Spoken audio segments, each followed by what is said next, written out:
Very good morning, class. This lecture is about cloud infrastructure services and the code is TCS 761. Myself, Dr. Sachin Sharma. We are going to start Unit 5, the case study about the AWS Cloud Infrastructure Services. We'll cover AWS networking and database, virtual private cloud, cloud models, private DNS server, which is also called Route 53, relational database service, DynamoDB, ElastiCache, and Redshift.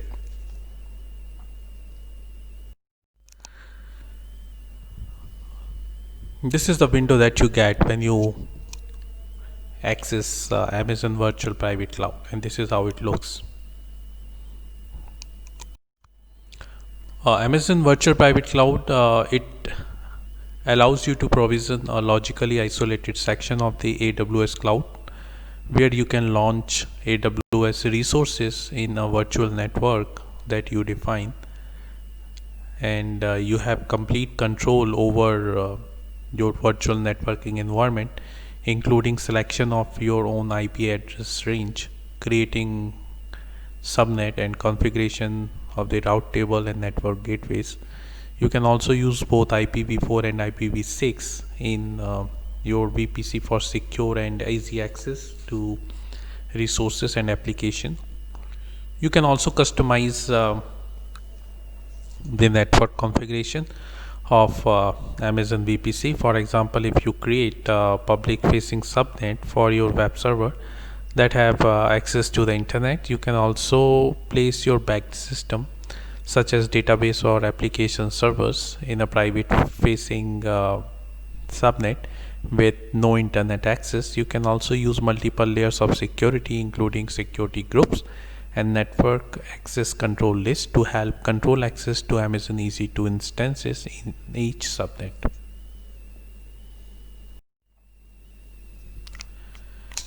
There are few benefits: security, simplicity, and the customizability. Amazon VPC provides advanced security features such as security groups and network access control list, which enable inbound and outbound filtering at the instances and subnet level.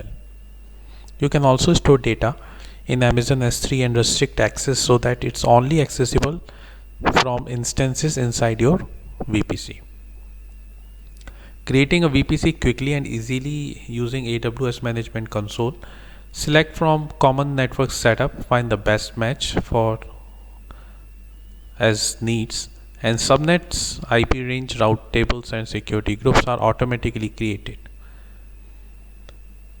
You can also spend less time setting up and managing, so you can concentrate on building the application on VPC. And there is customize option, control the virtual networking environment, including selection of IP address range, creation of subnet, configuration of route tables, and gateways for network. And you can also customize the network configuration, such as creating public facing subnet for your web servers that has access to the internet and placing your backend system there. There are a few use cases like hosting a simple and public facing website, hosting multi-tier web application, disaster recovery. So these are the few use cases that can be understood.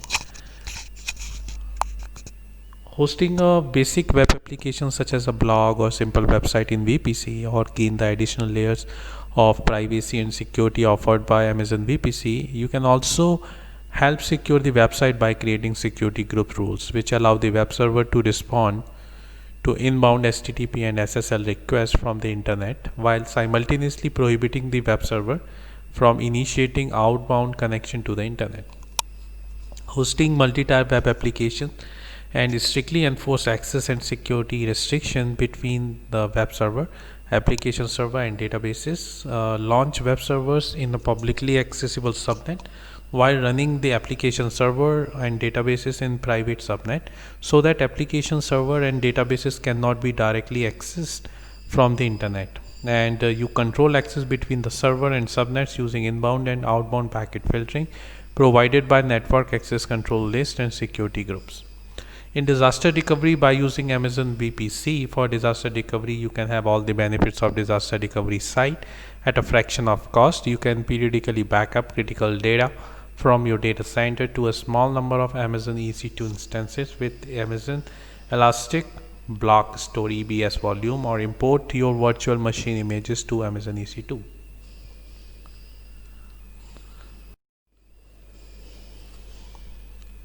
There are a few other use cases: extension of your corporate network into the cloud, securely connect cloud application to your data center, out of band and inline traffic inspection, where Amazon VPC facilitate you in multiple aspects.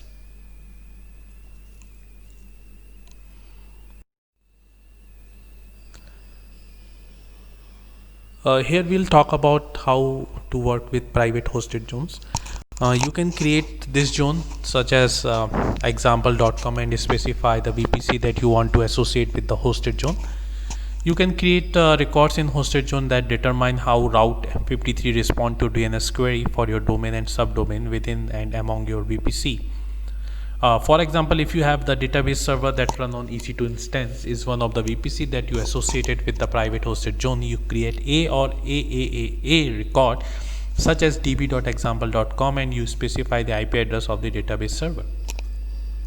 When an application submits a DNS query for db.example.com, Route 53 returns a corresponding IP address, and the application must also be running on EC2 instance is one of the VPCs that you associated with the example.com private hosted zone.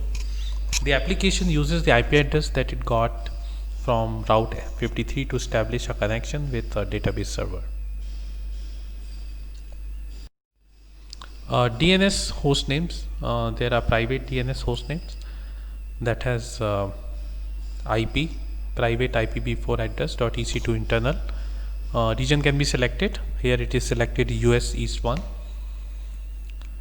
In public DNS host names, EC2 public IPv4 address, then compute 1, Amazon AWS.com, and the region can be selected. Here it is again selected US East 1 region, and EC2 public IPv4 address dot region compute Amazon AWS.com.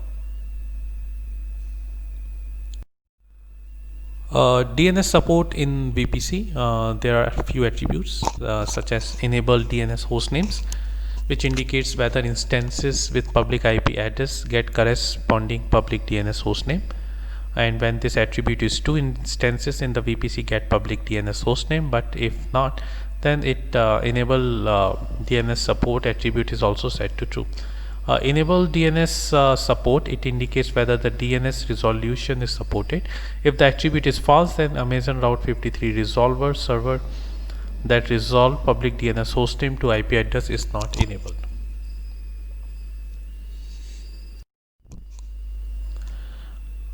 Viewing DNS hostname for your EC2 instance, you can also view the DNS hostname. You have to open Amazon EC2 console, and then navigation pane is there. Choose instances, then select the instance which is your instance from the list, and then in the details you will get the public DNS and private DNS field that display the DNS hostname.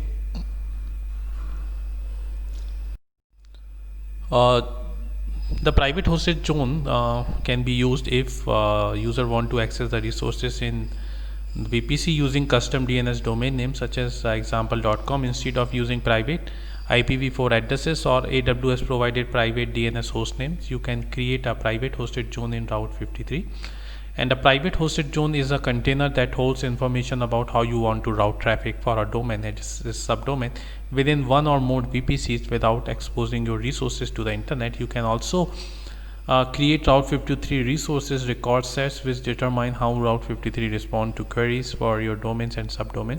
For example, if you want a browser request for example.com to be routed to a web server in your VPC, you will create a record in your private hosted zone and specify the IP address of that web server.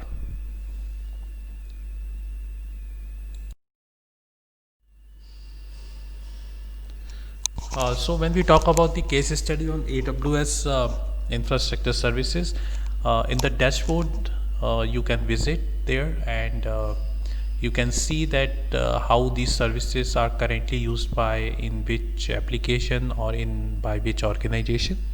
And it is very helpful to understand you that how these services can be utilized and what ways and what are the limitation of those individual services.